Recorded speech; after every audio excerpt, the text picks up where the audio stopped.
Les députés du PQ, qui étaient réunis en caucus cette semaine à Salaberry de Valleyfield, ont rendu public, par le biais des grands médias, une grande déclaration sur l'indépendance, censée être adoptée un peu plus tard cet automne par les membres du parti, dans la foulée du congrès de refondation de Trois-Rivières. On peut y lire ceci. Le Québec est une nation francophone ancrée en Amérique. Son peuple, formé de gens fiers et généreux, est l'héritier de plusieurs cultures, d'abord françaises et autochtones, puis anglaise, et enfin de partout à travers le monde. D'accord, ça commence bien, hein? Le Parti québécois adhère ici, on le comprend, à l'idéologie diversitaire. On coche les cases du politiquement correct, autrement dit.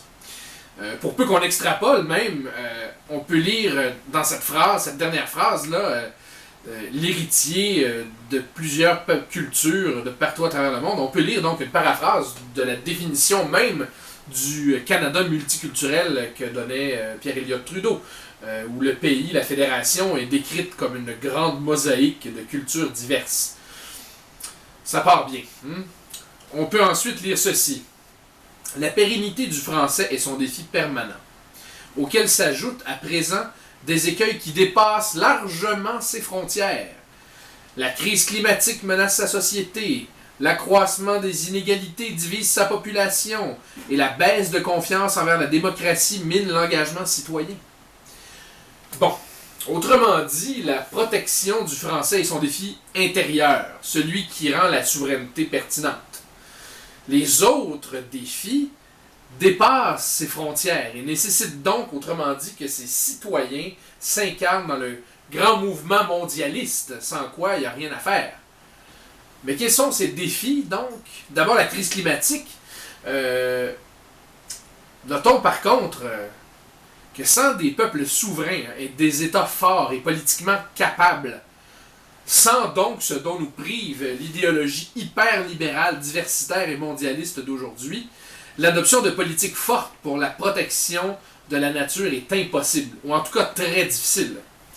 Ensuite, on parle d'accroissement des inégalités, de baisse de confiance en la démocratie et de la diminution de l'engagement citoyen. Tout ça est vrai, mais jamais le Parti québécois ne semble vouloir déployer le courage de pointer les responsables de ces maux, encore et toujours au premier chef, l'idéologie hyperlibérale et ses corollaires que sont le mondialisme et le diversitarisme. Vous pardonnerez le néologisme. Je dis qu'il ne semble pas prêt à pointer le coupable, il semble encore moins prêt à le combattre, évidemment. Parce que dans le reste de sa déclaration, le Parti québécois coche toutes les cases, comme je le disais plutôt, du politiquement correct. Il fait attention de ne jamais apparaître comme un joueur dérangeant l'ordre politique actuellement en place. Il ne parle jamais de se doter des moyens matériels et de déployer les stratégies nécessaires à la conquête de sa souveraineté non plus. Non, la déclaration du Parti québécois est, et je m'en désole profondément, croyez-moi, un robinet d'eau tiède qui coule dans une chaudière.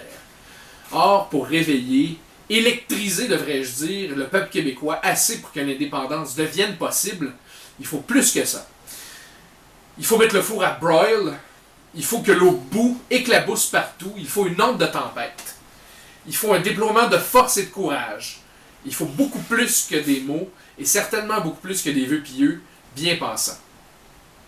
Or, aujourd'hui, en Occident, l'univers politique est en mutation.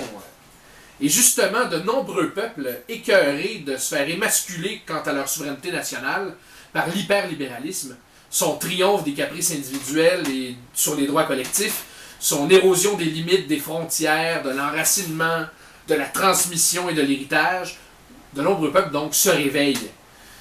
Ils ne se réveillent pas au doux son de la harpe, mais à la sonnerie des puissants cuivres du populisme et de l'illibéralisme, à l'appel fort et assuré des partis anti-système menés par des hommes et des femmes à poigne, proposant d'aller totalement, radicalement à l'encontre du bon goût politique auquel les gens ordinaires, entre guillemets, le peuple des profondeurs, autrement dit, les de souche, les régionaux, les ouvriers, les travailleurs, sont devenus allergiques.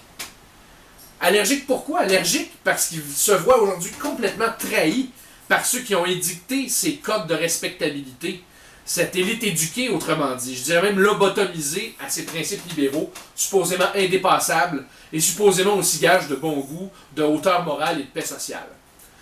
La vérité ici, c'est que cette élite s'est trompée.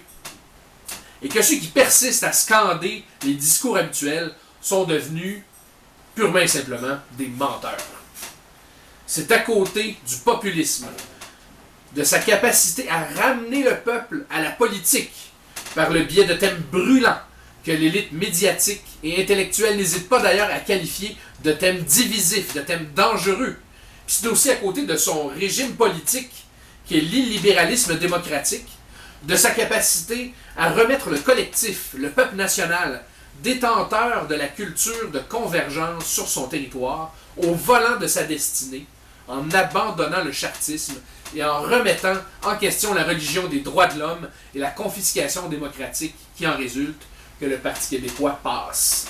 Le nationalisme ne suffit pas. Quand j'entends François Legault se féliciter que le Québec, grâce au nationalisme apaisé proposé par la CAQ, évite l'avènement du populisme, et cela, il ne le dit pas, mais aussi de sa conséquence logique, qui est le souverainisme, je me dis qu'il est passé à côté de l'essentiel, et que, aussi inspirantes que soient certaines de ses orientations et les mesures qu'il peut proposer, il s'effondrera nécessairement devant l'empire du bien, à la fois canadien et international, qui se dressera devant lui pour lui faire obstacle. Alors vous comprendrez que quand je vois le Parti québécois se dire nationaliste, tout en faisant bien attention de se distancer de la politique dite divisive, c'est-à-dire des enjeux identitaires, ma seule réaction est de me prendre la tête entre les mains, puis de me dire « Mon Dieu, pardonnez-leur, car ils ne savent pas ce qu'ils font. »